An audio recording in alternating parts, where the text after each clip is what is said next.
तुम्हारा ध्यान कहाँ है? तुम ठीक तो हो? हाँ ठीक हूँ। कुछ तो हुआ है। क्या हुआ है बताओ। रुआन सर, अगर किसी को आप बहुत चाहते हैं लेकिन किसी वजह से उसे झूठ बोलना पड़े तो आप क्या करेंगे? ओ, मैं आपके बारे में नहीं पूछ रहा हूँ, मैं मेरी बात कर रहा था। आप तो जानते हैं, मेरी गर्लफ्रेंड गोंगजेन की बेस्ट। सॉरी सर, दरअसल वो मुझसे शादी नहीं करना चाहती है तो मैं। तुमसे शादी करना नहीं चाहती? और क्या, पता नहीं उसे शादी के नाम से चिढ़ क्यों है। अगर दो इंसान एक दूसरे से प्यार करते हैं तो जिंदगी भर साथ नहीं रह सकते।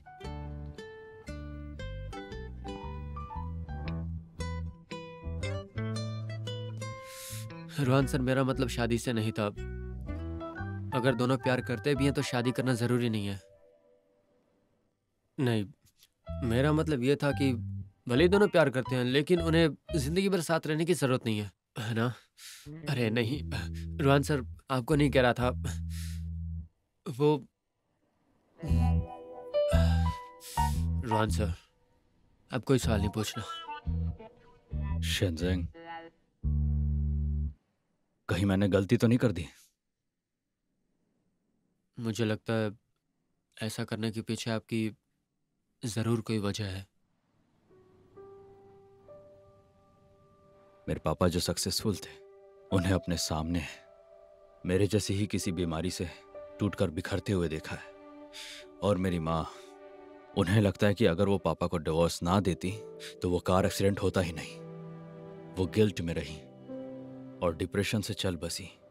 मेरा छोटा भाई, उसे मेरी वजह से ना चाहते हुए भी वो जिम्मेदारी उठानी पड़ी और वो घर छोड़कर चला गया। और जियालुआ ने तो मेडिकल की पढ़ाई की, जबकि वो कुछ और करना चाहती थी। उसने सैक्रिफाइस किया। रोहन सर, इसमें आपकी कोई गलती नहीं है।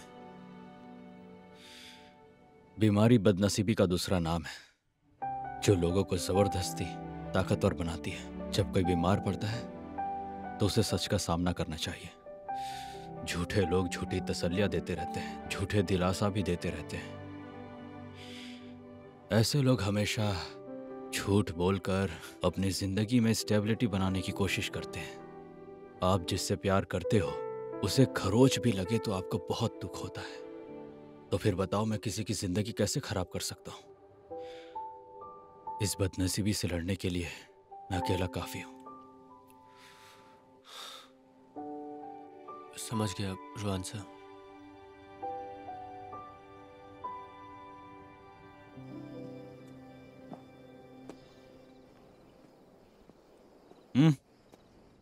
Thank you. अरे तुम क्या सुबह से इसमें भिड़ी हुई हो? इतना क्या काम करना है?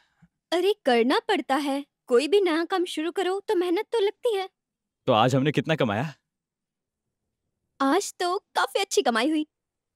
लेकिन तुमने तो कस्टमर्स को इतना बड़ा डिस्काउंट दिया, फिर कैसे कमाई हो गई? फ्यूचर को ध्यान में रखकर काम करना चाहिए। हमारी डिशेस उन्हें पसंद आई और रिस्पॉन्स भी अच्छा मिला, खासकर हमारे राइस विद कोकोनट करी। लोगों की पसंद के हिसाब से कुछ नया सोचना चाहिए। पता है जाओ ने क्या कहा? वो हमारे होटल का पार्टनर बनना चाहता है। क्या कहा? पार्टनर? जरूर वो कुछ गलत करेगा। तुम दोनों ही बिल्कुल बुद्धू हो। मैं उसे पार्टनर वार्टनर नहीं बनाऊंगा।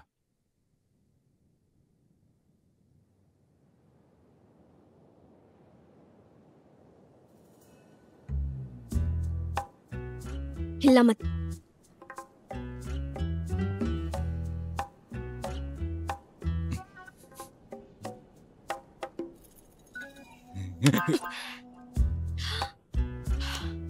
कितना बड़ा कीड़ा था। पता नहीं ये कीड़े कहाँ से आ गए। यहाँ तो लोग खाना खाने आते हैं। इन कीड़ों का कुछ तो करना होगा।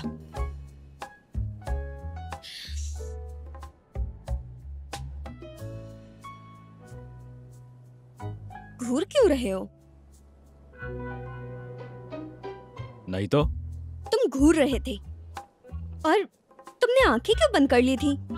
इतने बड़े हो गए हो, अब भी कीड़ों से डरते हो।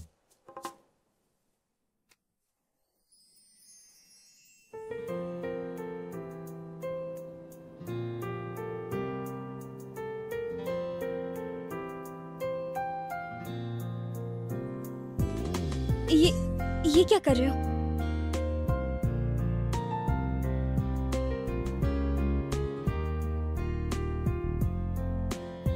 अरे तुम क्या सोच रही हो? एयर क्लिप लगा रहा था मैं।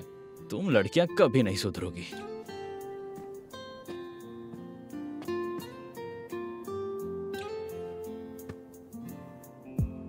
इसे क्या हो गया? इतनी बेकार क्लिप क्यों लेकर आया?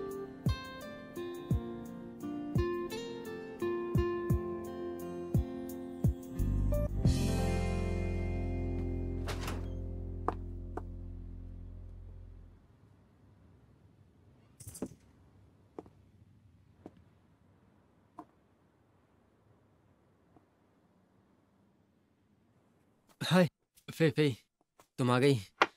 लाओ, दो, बैग दे दो। आओ, बैठ जाओ। चलो, बैठ जाओ, मैं भी आया। तुम तो बिजनेस ट्रिप पर गए थे ना? अरे, क्या मैं तुमसे कोई बात छुपा सकता हूँ भला? वो असल में मैं रुआन सर के साथ भाग दौड़ कर रहा था।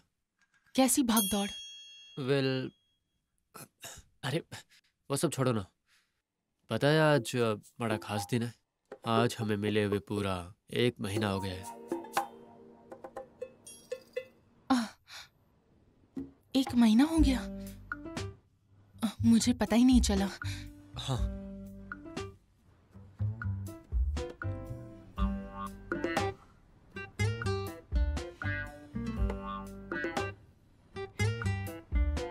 ये क्या है? खुद ही देख लो।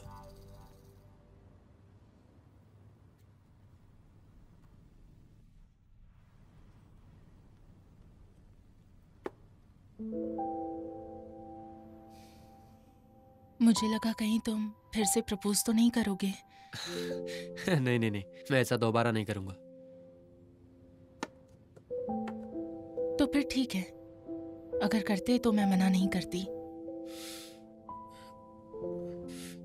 मुझे पता है मैंने तुम्हारे लिए ऐसा किया ही क्या है। पहले मैं अपनी फीलिंग्स की ही कदर करता था। सोचता था शायद तुम हाँ कह दो, लेकिन ये नहीं समझा सबकी कोई ना कोई मजबूरी होती है। तुम्हारी मजबूरी भी जानना चाहता हूँ।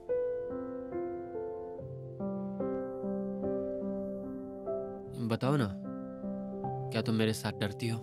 क्यों मुझसे प्यार का इजहार करने से खुद को रोकती हो? ऐसी क्या वजह है जो तुम मुझसे शादी नहीं करना चाहती? फेफी,